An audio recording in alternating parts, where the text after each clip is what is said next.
You are listening to the Hiking Radio Network, where we talk the walk with shows by hikers about hikers for everybody.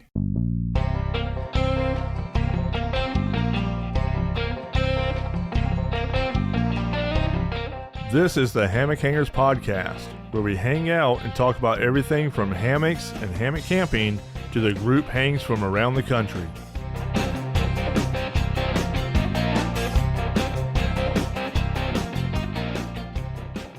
Hey, all y'all hammock seekers and enthusiasts.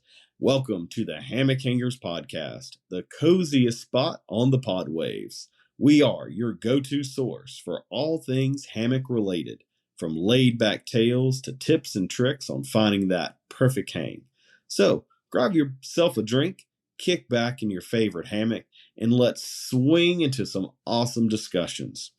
This is where relaxation meets conversation, and it's going to be one comfy ride. So let's get on to it.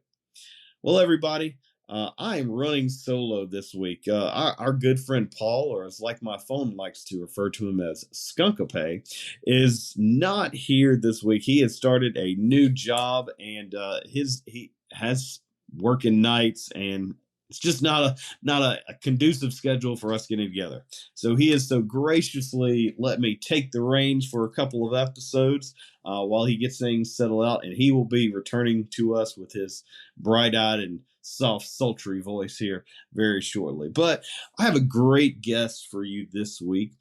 We have Tony from Random Adventures 2.0. Tony is a stroke survivor and has a really great YouTube community and channel, as well as a Facebook community as well. He runs fairly regular YouTube videos on a probably weekly or bi-weekly basis, and he also does a YouTube live every Sunday that I've had a chance to pop in on a couple of times and just chat with that community. And it's a great group of guys. So welcome to the podcast, Tony. Hey, thanks for having me on, AJ. Yeah, really looking forward to this. Excellent. Yeah, I've been a fan of your channel for probably the last 6 months. Like once I had kind of heard that, hey, you're coming on and coming down to HangCon, and I definitely wanted to see what your videos were all about, and I really appreciate the content that you create with your stealth camping videos, as well as I thoroughly enjoyed your Sunday night lives as well. It's been great conversations, talking with you and getting to know you and your channel and community. So we appreciate you. Absolutely. Well, I appreciate you guys, and especially HangCon. I had not heard of it before until this year. So it was just a blessing to be able to come down and partake in your community, which actually is part of my community now. So I was adopted in to HangCon. That's what we love to hear. That's what we love to hear. It blows my mind just the hodgepodge of backgrounds that we get that come to HangCon. I know originally it was a lot of your hikers, your backpackers, and there was a little car campers here or there. That's how I got into it because, well, I was, as I tell people, I've never been a hiker up until fairly relatively recently. I've always been more of a wandering napper. I don't mind walking a good little ways in order to take a nap. Right. Yeah. And something good to take a nap in is a hammock. So no better way to do it. No, not at all. So Tony, a lot of the focus in your channel comes from your stealth camping. Talk to us about your background into camping. Is that something that you grew up with, that you just kind of tagged along with for the rest of your life, or is it something that you picked up later on in life? Tell us about that kind of origin story of your camping experiences. All right. Well, as far as my camping experience, my earliest memories and my fondest memories were, camping with my mom and dad, up until the age of about 7. And then, unfortunately, like what happens with most families, is that there's a divorce that happens. And they had divorced when I was very young. And so I didn't get a chance to camp much after that. So my mom remarried, and he was not a camper. So my camping experiences were done at that age, but I always held on to those memories and those thoughts of being outside and, being that young. It's, just I mean, there's old home videos of me dancing at a campground, at 3 years old. But those were just memories. And as I got older, you get busy, things like that. And I really didn't have a lot of experience being out camping. So I only took my kids once, and that was about 25 years ago. We went to a place called Lake Raystown. My father-in-law and I bought a big tent, and there was probably 11 of us crammed into a 6-person tent, and it rained most of the weekend. Oh man! But, so you would wonder or think, man, is he ever going to go camping again? Well, I didn't. Most of my outdoor experience was just hiking some small trails, just day hikes, every once in a while. But I used to hunt, so that would get me outdoors. But I fished a lot, with my father-in-law, who just recently passed away about a year ago. So my experience with camping really only came when I started my YouTube channel, but it didn't happen that first year. I'd say it was into 8 months. I'm doing gold panning and things like that in the early days, and hiking to overlooks and vistas with my wife, a lot of times on my own. But the Appalachian Trail was something that is close by me, and I started becoming a trail angel with the thoughts of one day hiking the Appalachian Trail. And unfortunately, I had a stroke. But prior to the stroke, like 5 months earlier, I bought a hammock because it was cheap on Amazon for Christmas. I thought, oh, this will get me out into the woods. Maybe just like you said, take a nap, or just incorporate that into my video. But I wanted to do an overnight at some point, so I did bought the hammock. It was a tarp hammock and underquilt, but I didn't have a top quilt, so I had to wait for a couple months for the top quilt. But I took it out, set it up, laid in it, and figured out how to do it, and then packed it back in. That was a video of me setting up a hammock for the first time. That was around November, a couple of years ago. And I didn't get out and do an overnight until 4 months later, when I bought a top quilt and thought, okay, I am set. I can do this. So it was my very first overnight camping video was in a hammock. One, because it was affordable, and two, it was comfortable. And I ended up sleeping I was sitting on the couch, and I said to my wife, I said, you know what, I'm going to go out and do a video camping overnight. She said, what? And I said, yeah. She said, but there's a snowstorm coming up the coast, and it was Snowstorm Izzy, a blizzard. And I said, I know, but it'll make a cool video. So I went out, and my first experience overnight in a hammock was during Snowstorm Izzy that came up the East Coast. Oh, wow. And I lived. Well, I mean, ladies and gentlemen, this is reason number 892 why women live longer than men. Right. Well, my wife, I talked to her right before I, got set up in the woods, and she said, just what are the passcodes to all of our bank accounts? just curious. Just no real reason. Just no. Well, it was in an abandoned town, Centralia. I don't know if you've ever heard it, Centralia, PA. There's an old coal mine fire that was underneath of the town. The government closed the town down, bought it, and relocated everybody. So that's where I chose for my the fire under the town didn't keep me warm though. but it was a great camp, and from that point, that's where I learned about stealth camping. Mm-hmm. And somebody had viewed it and then contacted me from a group, and they said, "Oh my goodness, I've always wanted to camp at a place like that." And would check our group out. So I did, and that's where I found the term stealth camping. And Gotcha.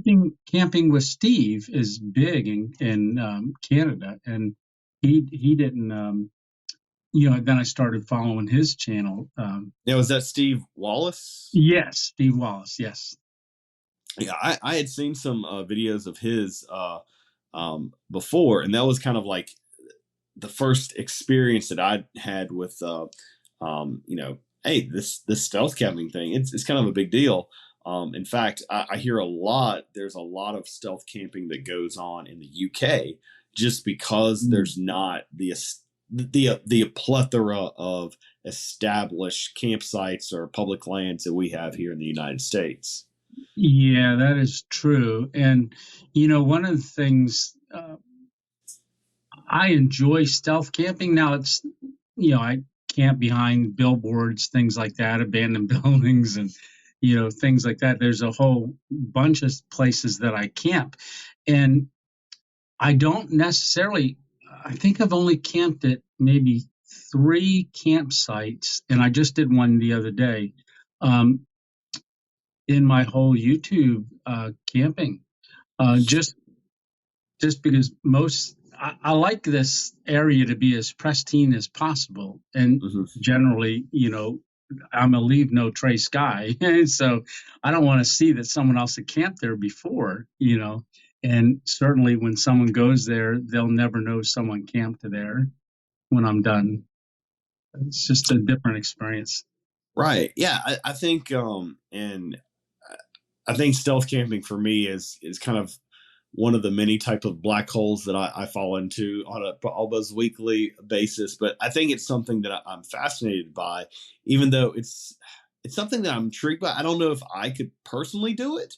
But so why stealth camping? Like you said that, I completely get with the whole leave no trace and kind of that mentality.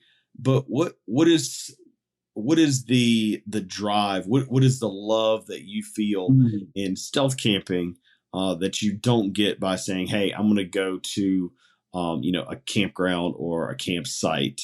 How try to explain to us like what's that drive for you? I would say it's probably. I have so many thoughts, but for me personally, if I were to, even though it's called stealth camping, there's a lot of different types of stealth camping. So for me, I try not to go, private land or things like that. For the most part, I guess you could call some of it dispersed camping, but I don't like the organized setup of camping, where you've got somebody right next to you on all 4 sides. In other words, especially when you're filming something, one, I don't want to catch other people in my videos or, even sound a lot of times. Now, traffic sound, no problem, but it's also walking into an area that probably nobody's ever camped at before, and just being able to do it and come out in with a sense that, hey, I camped there. But it's also, I think nature comes alive a little bit more if you're just camped at a spot where nobody else is or could be. I can definitely see that. Like I remember when we were in Colorado this past summer, we drove out to one of these landmarks, and just the way the geography is out there, something may only be maybe 10, 12 miles away, but it's going to take you 45 minutes to an hour to get out there just because the roads are gravel. The roads sometimes are mere suggestions, not actual grade and the how the weather, they just tear the roads up. But there were a lot of public access land, the BLM land, Bureau of Land Management land, and and just like you said, just no one's around you. Yeah. It's quiet. It's out there. It's dark. Yeah. So get those, dark skies. You get to see. I got to see the Milky Way for the first time this Mm, past summer. It was just incredible. But I can definitely see the advantage to that. When we go on our big long road trips that we do in the summer, just because we have got our pop up, and it's not an overlander kind of pop up. It's just right. a Coleman Fleetwood. um, Right. that we don't necessarily have access to those, but that's something that I think if I ever retire, which I don't think I'll ever will be able to, but Well, I don't recommend just having a stroke to retire. Don't do it my way. but just the whole, like you said, that solitude that you get, the quietness is so appealing to me, that you don't get in even some of your more open campgrounds, and you definitely Mhm. don't get it in somewhere like a KOA or a public No, park. no, no, no. And the two, when I drove across America, the only campground I stayed at, and that was 7.5 week trip. Going to Arches, Canyonlands, Moab, and all those areas. Um, Joshua Tree. I filmed 37 videos, but the only campground I stayed at that whole time was in Death Valley, only because I couldn't make it through in one day, and I wanted to hit the lowest spot, below sea level, which is in there, and I had to camp overnight at that place. Now I car camp also, so I've got a Subaru 2017. That's, in fact, when I came down to HangCon, I did stop at Bucky's and did a video there and overnight. You got to. Yeah. Well, I did a whole video on it where I ate everything from Bucky's. That was great. And then I actually stopped, didn't video on the way back, picked up more stuff from Bucky's. Yeah. You got to be Um, careful of Bucky's. What you think is going to go into a $2 soda ends up being like a $37 bill with oh, jerky and oh, beaver yeah. nuggets and. Oh, oh yeah, beaver nuggets. In fact, I just found out you can order beaver nuggets on Amazon. My Oh my goodness. son-in-law told me because I brought them a bag back, and he's like, "Oh, I went on. It was like 2 bags for $20." And I'm like, "Oh, that's a deal. Better than driving for it." But so yeah, what the other thing too is, I went. I didn't order a camp, but in Pennsylvania you can go to state parks and you can get a campground at state parks. Now on some of the lands, they're very far and few in between. Like one dirt road, there might be half a mile in between each camp. I picked one out in the fall and thought, oh, that's one I'd like to go back to eventually and camp. I got out and checked it out and found a great place for my hammock, and thought, oh, that'll be nice. So I went there when I got back from Florida, and I'm thinking, oh, I'm going to go check it out to see about doing a video. It was trashed. It's because it was a place that somebody could get to very easily, park their car there, and they don't necessarily. A lot of people that do camp, that are just getting into it, don't understand the leave no trace. They did have a fire pit there, but there was tinfoil balls and shreds of burnt tinfoil all over the place, and I'm like, oh my goodness. So I spent an hour cleaning that spot up, and thought, well, I probably won't come back here because of the tree that I was going to hang on. They cut all the limbs off. Oh, so, so I'm like, what? But so that's another reason why I really like stealth camping. I park my car on the side of the road, hang a bag out of it, and then somebody thinks, oh, it's broke down, because that's what you do. And then I'll just grab my backpack and, head into the woods somewhere and just spend the night. gotcha. So when you were looking at either doing videos, or if you're just looking for a place to get out, what is your process of deciding where to stay? Uh, it, well, in the early days of doing this stealth camping, you just go to memory and things like that of places like, oh, that I think I could get in there and camp in that area. So those things, once you do those, then you start just when you're driving. It's like, uh, goodness, when you're looking around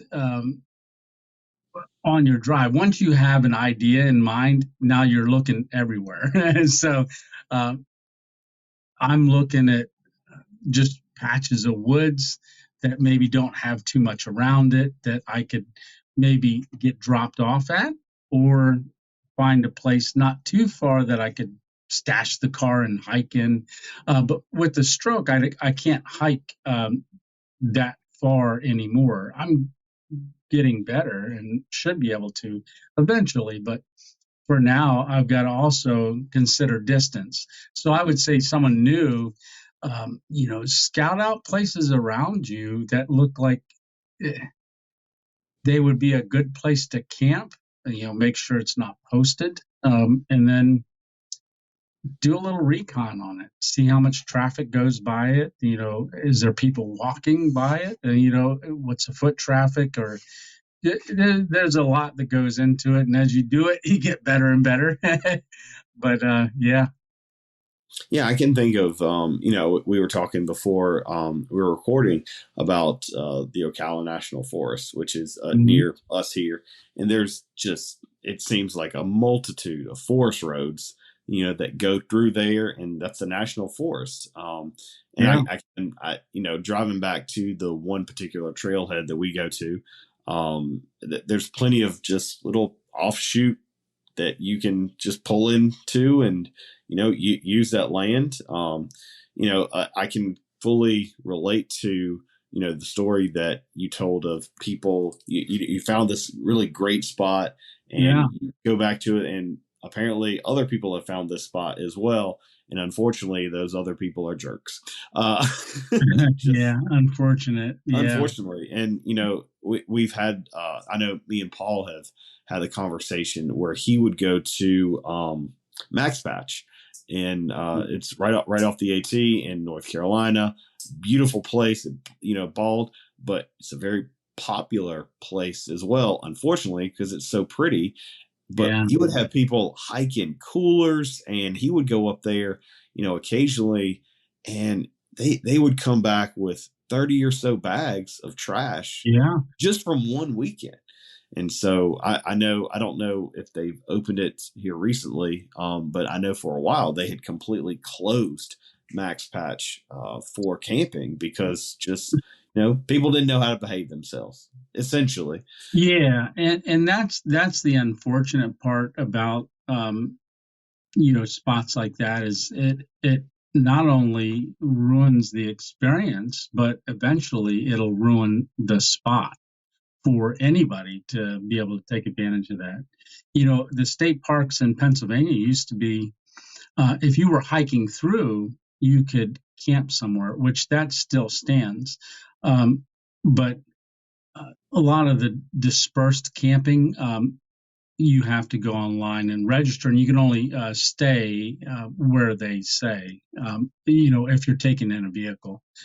But, you know, just like you said, trailheads, things like that, great spot to park. And it's really good, because if you do have any kind of a disability, if you can only hike a certain distance, well, then you got to look for places that are close. And I'm just blessed to be able to have the ability to find places Right. to camp. Right. I was just out scouting earlier today, found a great spot, and it's a lot of traffic, uh, but and that's what's so cool about hammocks, is you can hang them pretty much anywhere, right?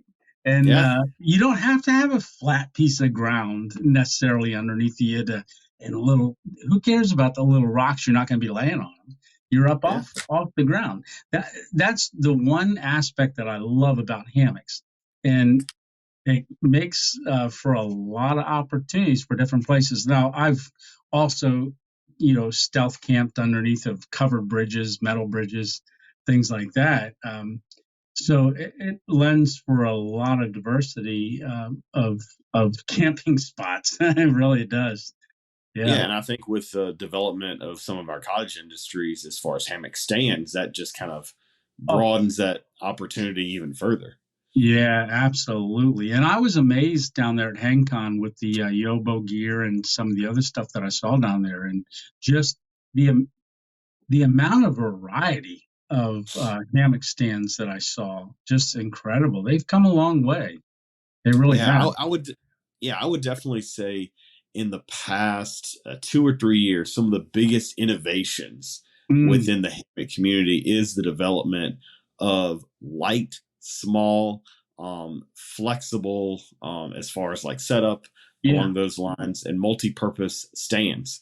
I remember, when I first got into hammock camping, there really only two commercially available stands where Mm, there was a turtle dog stand, commercial available, made by Tato, that mm, I had that, I've talked about on the podcast. I'll just say yeah. I was not a fan. um, Okay. and there was another company that is no longer in the business anymore, called Hammock. They had Mm, another kind of bipod stand, mm, that I have two of, mm. that I kind of inherited when I took over HangCon, but they each weigh like 40 pounds.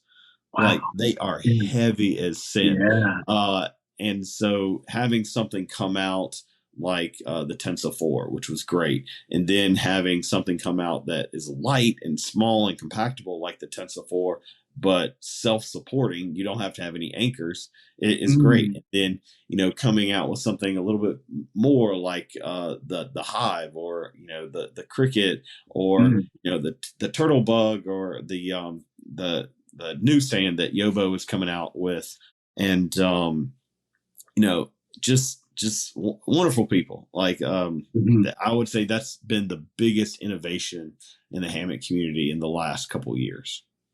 Yeah, and I've never been a part of a hammock community. Okay, because when you think about it, my first hammock experience was in Centralia in the middle of that snowstorm Izzy. That was my first experience, and it was with a really thin, cheap, single 9 foot hammock, and but since then, there's other people that have been part of the hammock communities, like my one friend Dennis Stitch and others that actually, when you watch my videos, you think, "Oh my goodness, he's been doing this forever," and no, I haven't.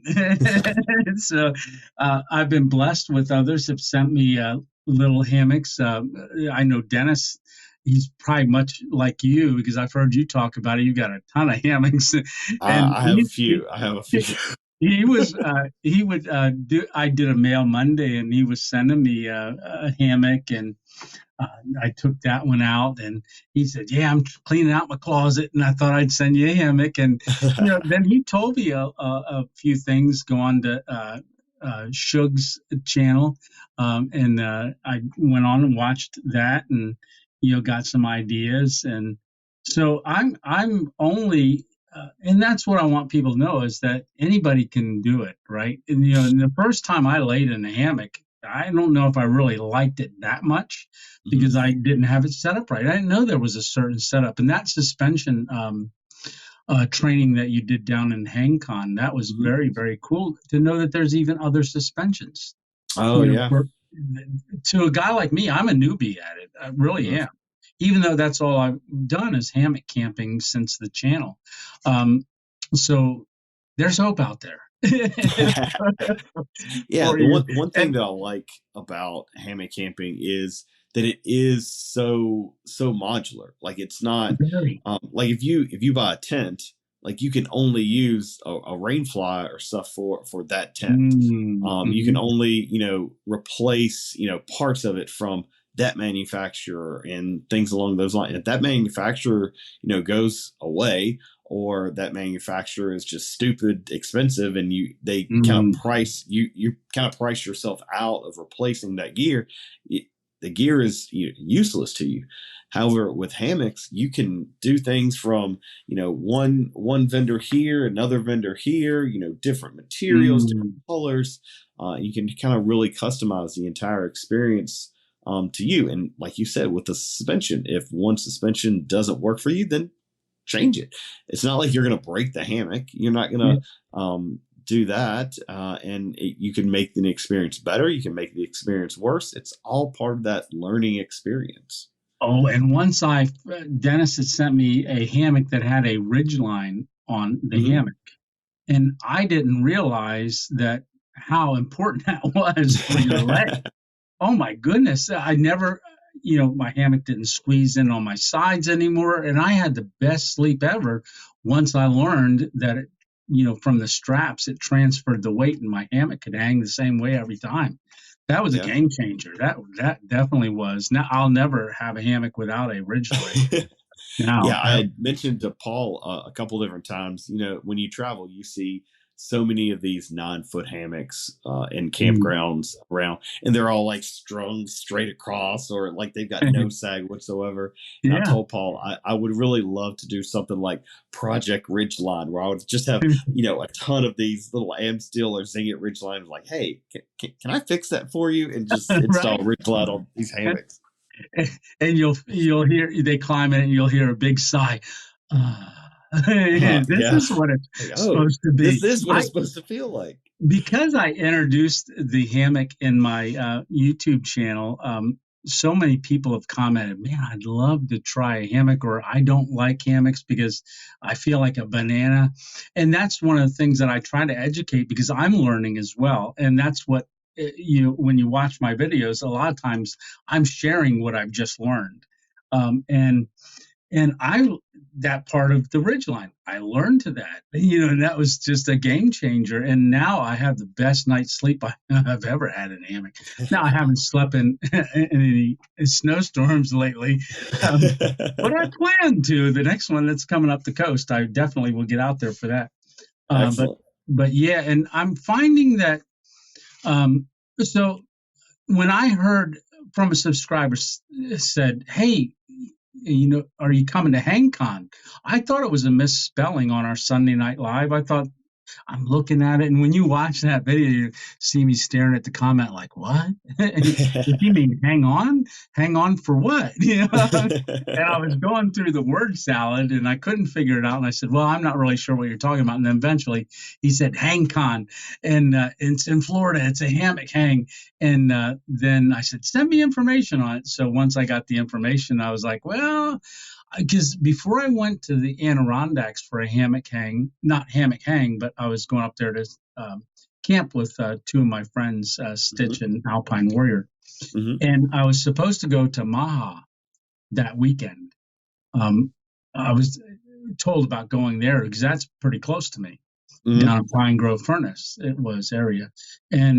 But it was going to rain, and I was getting ready to leave on like Tuesday to head up to Adirondacks, and it was going to be my first long overnight trip as far as hammocking with a couple other people and doing that stuff. So I put off going to Maha, but that probably would have been my first experience at a hang. And I've watched the videos on that now, and I wished I would have gone to that. And then I'd have been better prepared for HangCon, but HangCon's a whole different animal. That thing is awesome. That was an incredible experience. Well, thank you. Yeah, we really appreciate your kind words and your videos. And listeners, if you haven't checked out Tony's videos, he has a 4-part series on HangCon and his experience. And I would definitely encourage you guys to check that out. Well, I mean, you're kind of in a great little spot being in PA. You've got Maha there. There's I forget exactly what that we had him on the podcast. There's another hang that hangs in that Pennsylvania area. Trailheads out in Ohio. He does a couple different hangs. You're not too far. They do a couple different hangs at in Northern Virginia, which our buddy Matt, he ventures to that area. He doesn't live he lives right around DC. So that's where he usually goes. And of course, the one that we go to every single year, we always love hanging out with our Palmetto State friends in South Carolina. Okay. The one hang that I really want to get into, I'd love to go to some of Carla's hangs that she does in Wisconsin and Michigan, and I've always also they have a hang in Maine, the Lighthouse and Lobster hang, Ooh, and that's kind of that one that sounds I've good. always, man, I'd really like to go to. But you're right. If you go to HangCon and you think all these other hangs are going to be like that, you're going to be gravely mistaken. Now, none of Right. them are bad. They're just HangCon is just different. It In is, fact, yes. some of the other ones are better than HangCon because it's not this huge conglomeration. It is much smaller, and in some Right. ways, that's a lot better. Um, I also like other hangs because I'm not in charge and I don't have to Right. do anything. But yeah, the smaller hangs, and by smaller, Maha is looking around like 100 people, give or take. Fall Sprawl is usually about that much as well. Some of the other ones may be only like 30, 40 That, people. Some even smaller than that. yeah, that's But what I hear. just great people. Overall, I've had a hard time meeting people at any hang that I went to that I wouldn't go, man, I want to spend some more time in the woods with you. Just like it's just a blast. Yeah, And community, it just seems um, so awesome, and that's one of the things I think why I have been encouraged so much by others is that, hey, Tony, you got to get to some of these hangs. One, you'll learn a lot. mhm, Two, you're going to meet some really awesome people, and that's what I'm into, meeting really awesome people. And I met a lot of awesome people down there at HangCon. And in fact, I met, say, Pork Roll, mhm, the one guy that I interviewed, to find out, and why not, Tony? Why not? They're from Pennsylvania or New right, yeah, Jersey. And they went to Maha. I just watched the video, saw them on there from last year. I'm hmm going, oh my goodness. Yeah, like you go 1,000 miles away and meet someone in your backyard that you would have never met before you went to something like that. yeah, and just the array of people. Like for example, one of my favorite people that I have met at HangCon, that we hope to have here on the podcast because she's got some crazy adventures, is Z Traveler. So Mm, she classifies herself as a motorcycle vagabond, and okay. again, it's a lifestyle that me personally I could never do, but I find it literally fascinating what Yeah. she does. And her and AJ, aka the other white meat, the other AJ, they are actually in Asia right now. They were going through Thailand Really? and doing all their adventures on motorcycles, and she posts some great pictures. And she runs the Bunker Biker network, Okay. that a lot of people have used. And again, we couldn't come from any different spaces as far as just our lifestyles and just Right. people that we hang out with, but like we just really hit it off really well. And I absolutely love talking to her, and I love hearing about her adventures, and things like of that nature. And I've got people that I can talk to and call all over the country, that I Mm. that I met through hammock camping, and that's something that it just blows my mind.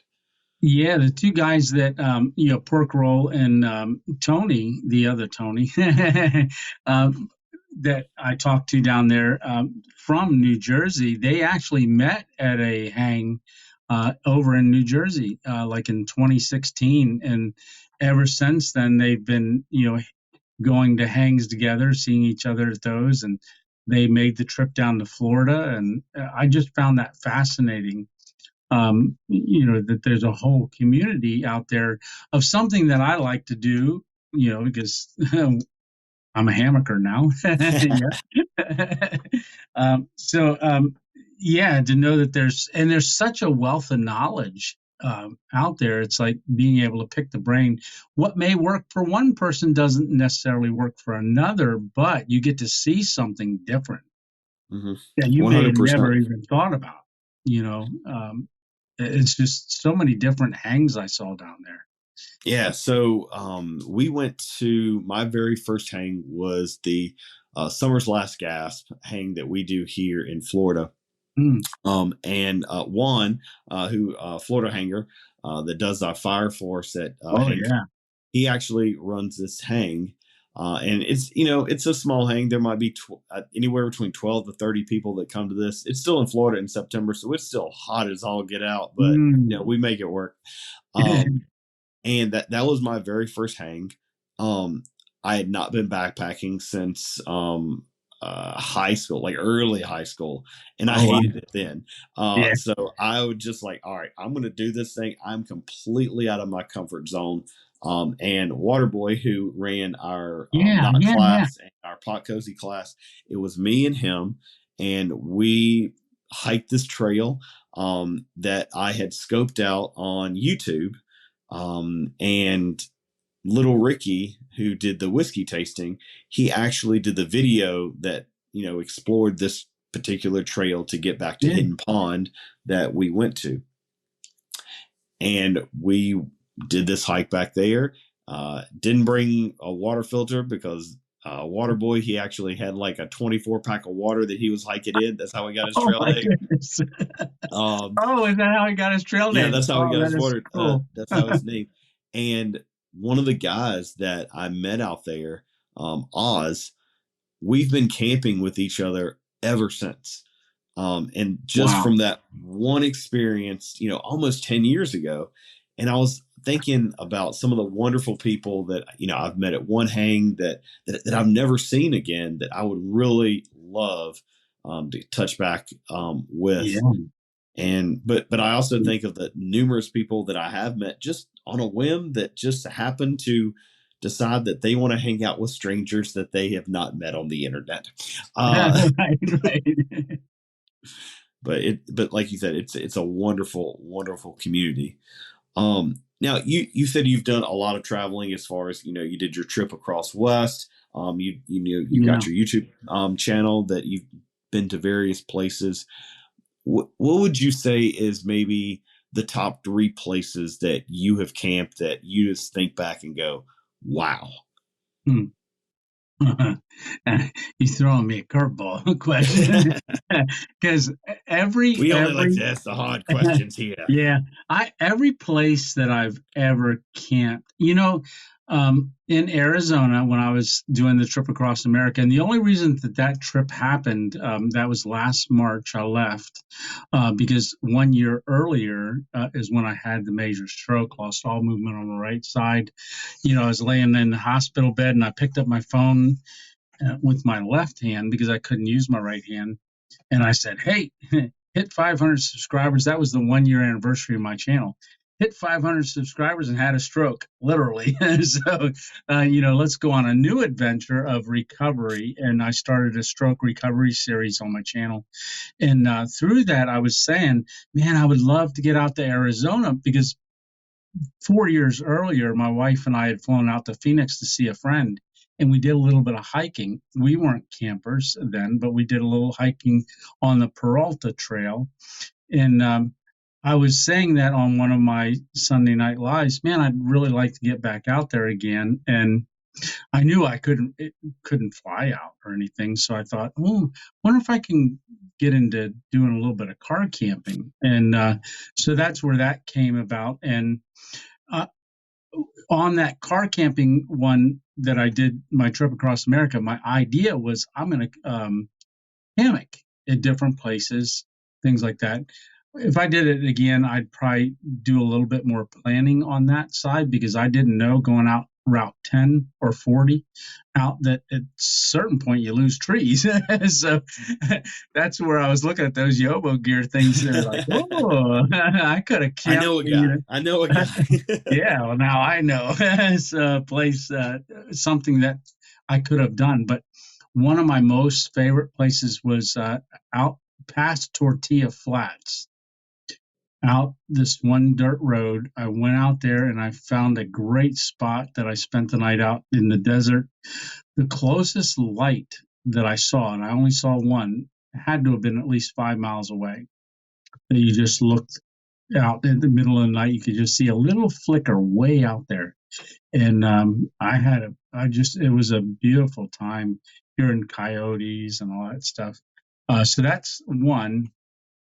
Um, I could say that, camping out on Carrizo Plains or anything like that, but I'd say that my second place is alongside of a Dollar General. I found Dollar General. If you watch that video, you'll see I'm next to the Dollar General, but when you drop down over the bank, there's a stream that runs through there, and it was the most amazing camp that I was ever at.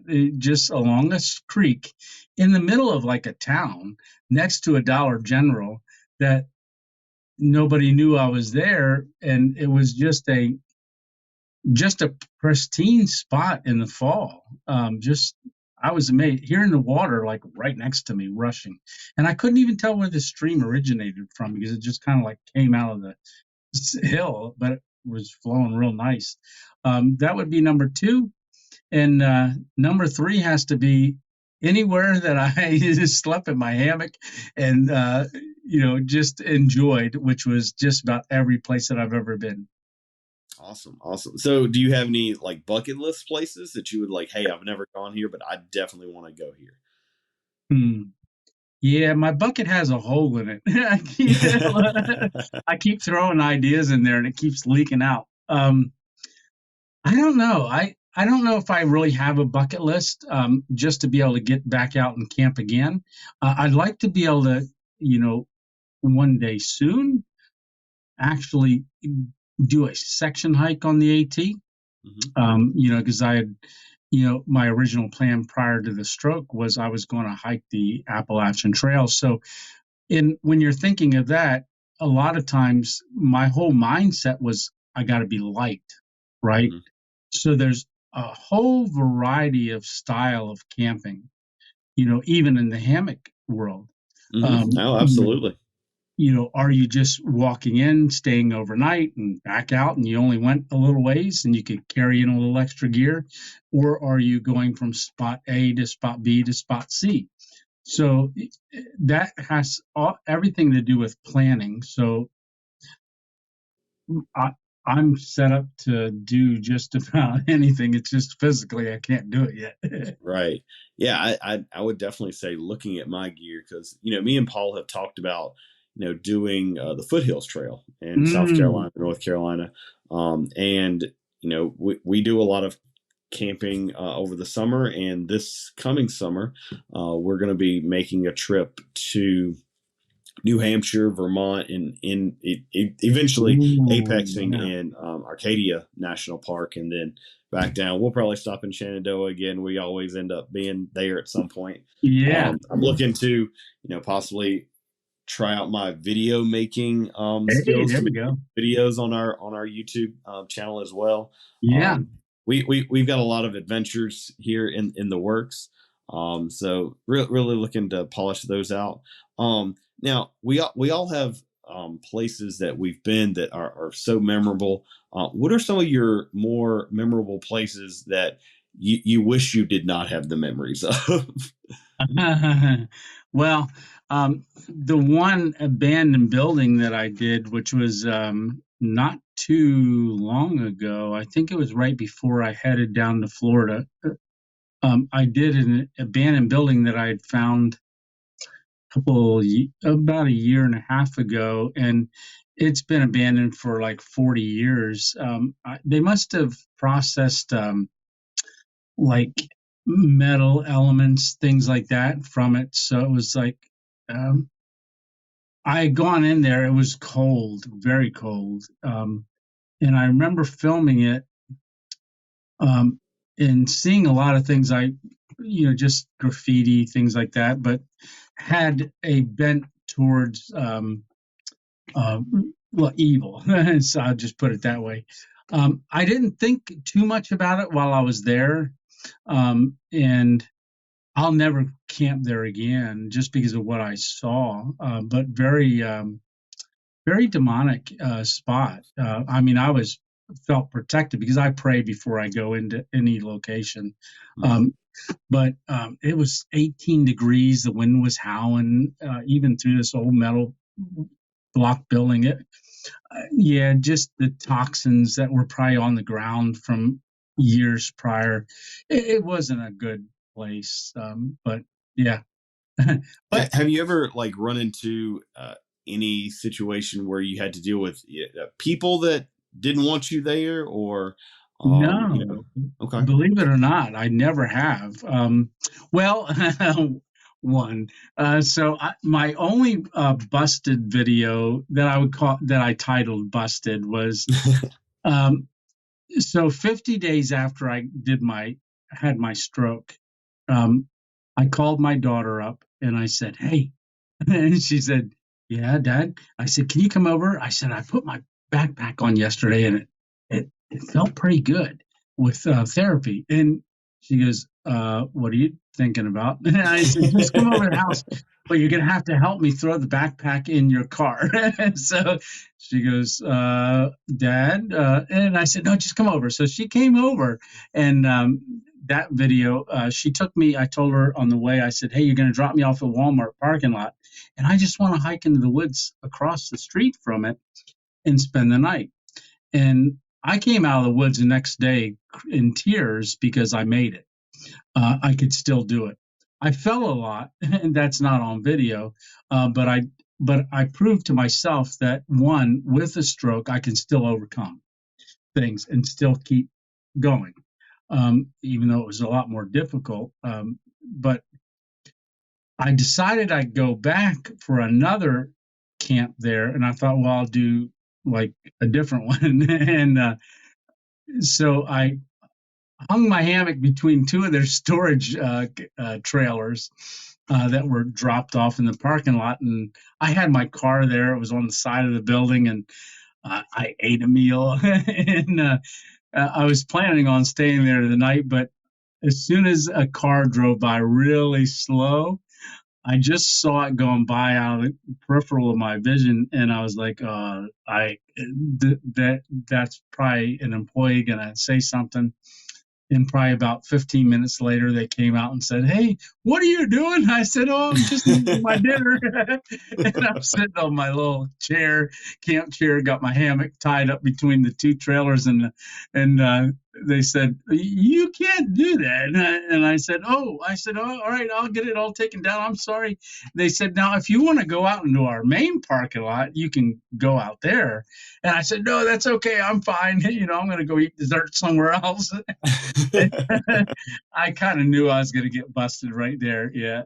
And, but for the most part, I don't, because I do recon on places, different times of the day, seeing what's around. And I never put myself in a predicament where I think I might be stumbled on by someone that might have nefarious reasons for being in the woods.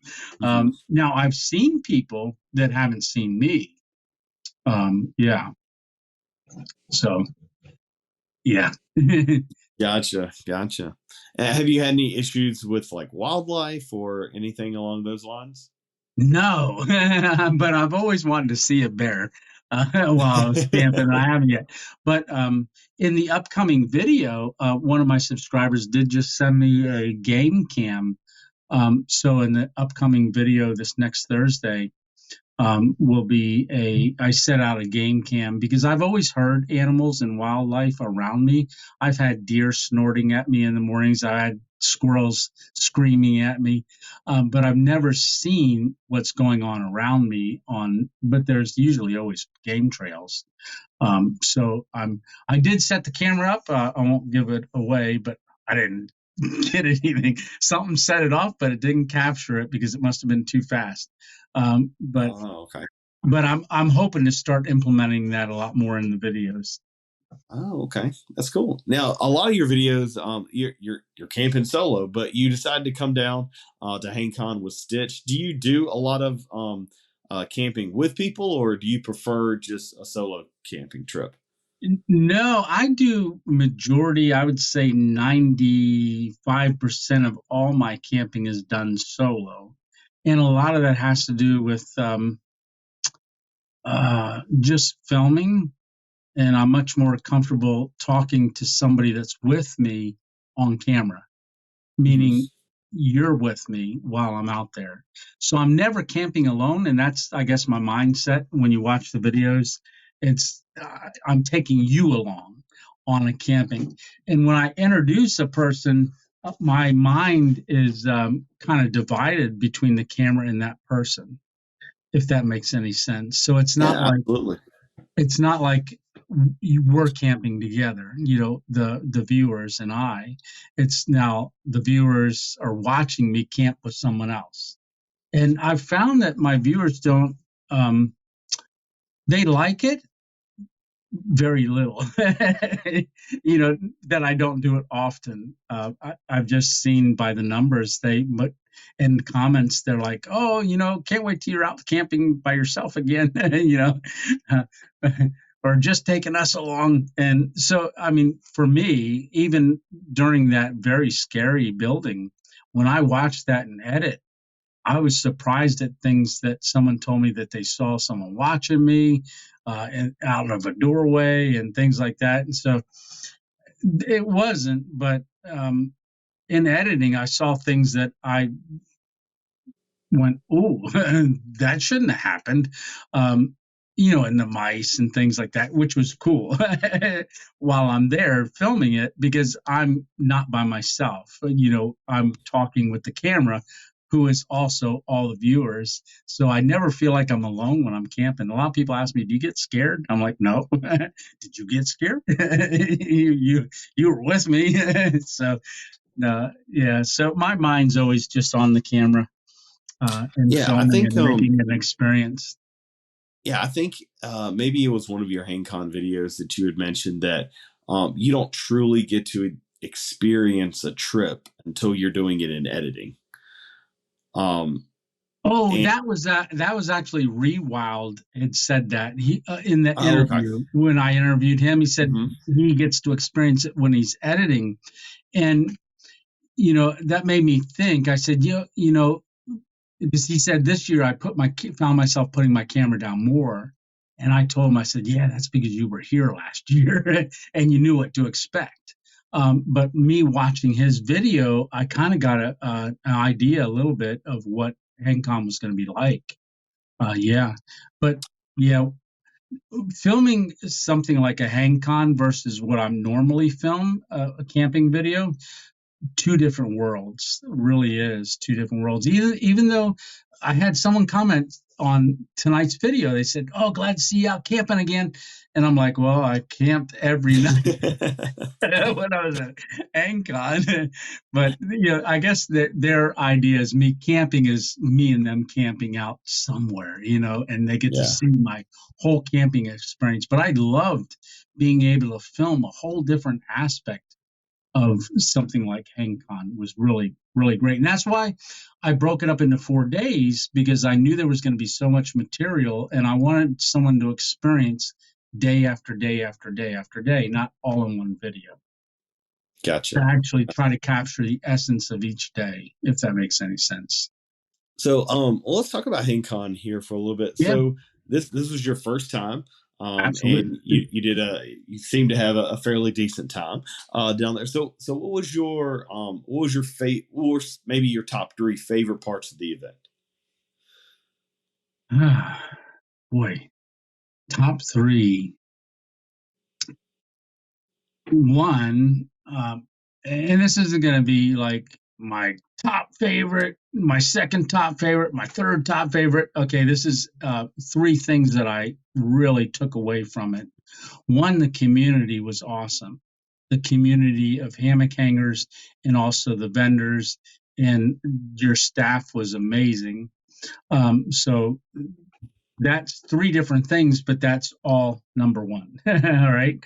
I would, one of the meals were incredible. Just to have that experience of the meals was unbelievable. I can't imagine going somewhere. I brought food that I took to Florida and brought back. If I would have gone up to Amacola Falls and there was any thru hikers that were on there, I could have loaded them up. the food was amazing, and the vendor participation at the raffle. I've just never experienced anything like that. Um, so I would put the food in the raffle as a number two, and the number three is just the whole experience. I can't break it down. Just the experience was just better than I anticipated. If I could just put a nutshell on it, it was just Gotcha. the experience, and Gotcha. also seeing people there that were only there because they heard about it, say like on my YouTube channel. I was shocked that there was people that showed up, like 15 different people that came that saw me talk about it on one of the lives, but so many more people said, man, I wish I would have known about it earlier, I'd have come, so yeah, it was a great experience. I would like to have gone up into the primitive area while there was people up there rather than the last day that I was there on Sunday, because when I talked to Egg Chaos and a couple others that were up in that area, they said that was packed and it went Oh way up yeah, into. it goes way far back into there. And that particular area, it used to be orange groves. So there was a Oh, huge orange, I won't say plantation, but a huge yeah, yeah. orange grove that went through there.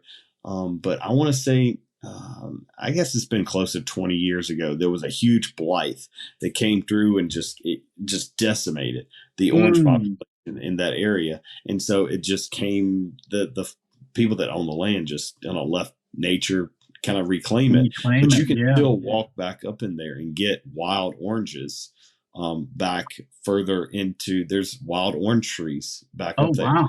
Now, I'll warn you, Tony, those wild oranges taste very different than the oranges that you get in the grocery. Yeah. But yeah, there were some people that definitely went back into there, and it's a really cool area. If we didn't run, well, back when we were, as I like to joke, HangCon peasants, Right. that have like the better job at HangCon, really. That's where we would hang. Like, we love the primitive area, so we were Yeah. camping there before we even did HangCon there. Okay. We were camping there with my son's Cub Scout group. Oh, Um, neat. and we would, go back there and camp. So when we went there for HangCon, it's like, hey, I've been here before, Yeah. and we've been camping there ever since. Not just HangCon, but it's relatively close for us. We're only like an hour away, so it's Oh, a nice nice. little kind of jaunt there. Because getting even established campsites in Florida, especially with snowbirds coming down during the Yeah. cooler times of the year, it's Right. near almost impossible.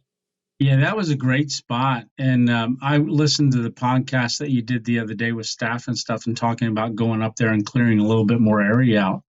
And Yeah. that's going to be very, very cool. And I'd like to experience different areas of it, but being that close to where I hung, actually, Spaguyver, Stitch sent me his video. When he starts his video out, Stitch goes, "Hey, it's a good thing he didn't hang there, because that was the spot that we ended up in later that day." It was the spot that he was looking at, and that worked out great for us right there. Probably when I come back next year, I'm thinking we're going to do something a little different. Find a different spot, but hey, there's so many different varieties to come to down there. It's amazing. So if you had someone that was wondering about HangCon, with this being your first year, what would be some a word of advice for someone that says, "Hey, I heard you went to this HangCon thing. What can you tell me about it? Like, what would you let them know about the event that they would need to?" Well, first, and to be honest, I'd tell them, "Hey, I got a 4 video series of it. You'll want to go watch that. You'll get a good look at it." But and then secondly, I would tell them, you got to do it, no matter whatever apprehensions that you have about going to an event with a lot of people. The amount of people that were there, I have to say, I never experienced really an overwhelming sense that there was too many people there. I didn't really. The only time you really saw a lot of people was at the food line. and that got bigger each night. And with the final night being the raffle night. Well, not final night, but the biggest night being raffle night. I mean, the line was all the way behind the building and stuff. But it's an experience that you have to experience. And you may say, "Oh, there's going to be 500-600 people there. I don't know if I want to go." Go, because you're going to find that you can be as alone as you want to be in a crowd, or in amongst as many people as you want to be. And the community fire, man, he did an awesome job with the fire. Yeah, Juan does an amazing job with that. Yeah, he really, really does. Juan was each night, you could, and that's what I loved about it. Even the fires got bigger each night, building up to that final night, and that's one of the things that I took away from it. It may not have been intentional, but just the build up to that Saturday night. And then with the Sunday, I didn't know what to expect the next day, after the big night, because I didn't know what to expect throughout the whole event. But that Sunday, what a calming effect. People had left, also maybe they just came for that Saturday night. But there was every day had something different that added to the whole experience. Mm-hmm. Yeah, I tell people, me personally, Sunday night is hands down my favorite night of HangCon. For one, Sunday night truly feels like a hang, like a real, you get that community concentrate. And, we tell stories around the campfire. We didn't do it this year. Why? I don't know. We had them, but we usually play music. We sing around the campfire. We do our bacon wrap dates that we do. And it's just a really, like you said, it's that just, man. It's a chance for, me and my crew to just really enjoy the hang. And, we get these suggestions like, oh, well, why can't you just push everything to Sunday and have it be in Sunday? Like, no, because I want my crew to relax. Yeah. And I'll tell you what, being on the Martin Luther King weekend, having that Monday off, that Sunday, when I finished that last video, I was going to film again on the last day, which was Monday. But then the more I thought about it, well, this is really, for me personally, I want to, end this video. I got to edit it. And then it's my relaxing time too. So as a creator, I didn't experience as much as I wanted to, because I was doing videos, and I record, edit, and everything on my phone. I don't use computers or anything. Everything's done on my phone. And that dates back to me wanting to hike the Appalachian Trail. How am I going to take a desktop or a laptop? Right. And so I learned how to do everything on my phone. That's why I do it all on my phone. And if you watch my videos, you're like, the guy's got 5 cameras. No, and then one phone, and I just move it a lot. And then it's all in editing. But when I hit that Sunday night and Stitch and I did that high five and that video ends, I still had editing to do, but that was my, but I still enjoyed the event, even though I was doing all that. It was an incredible experience, and I'm definitely coming back next year. Excellent. All right. Well, I think that's what we'll wrap it up here. Tony, I thoroughly appreciate you coming on the podcast. I thoroughly appreciate you coming down to HangCon, and I thoroughly appreciate the videos that you did. You did a fantastic job of showcasing our little hang down in Florida. So I appreciate you. Absolutely. Well, I thank you, and I appreciate the opportunity. Appreciate it. All right, everybody. Well, that's a wrap for this week's episode of the Hammock Hangers podcast. We hope you enjoyed hanging out with us and Tony, and we hope we'll be able to hang out again here soon with you. Before we go, don't forget to hit that like button if you've enjoyed our episode this week, and subscribe to our podcast for more episodes that will keep you hanging on the edge of your seat. Now, stay connected with us on social media to keep the hammock conversations going. Share your own hammock adventures and stay updated on all things hammock world related. You can find us on Facebook, Instagram, and YouTube. Just search for the Hammock Hangers Podcast. Thanks for tuning in, Hangers. Until next time, may your hammocks be cozy, your views breathtaking, and your relaxation uninterrupted. Happy hanging, everybody.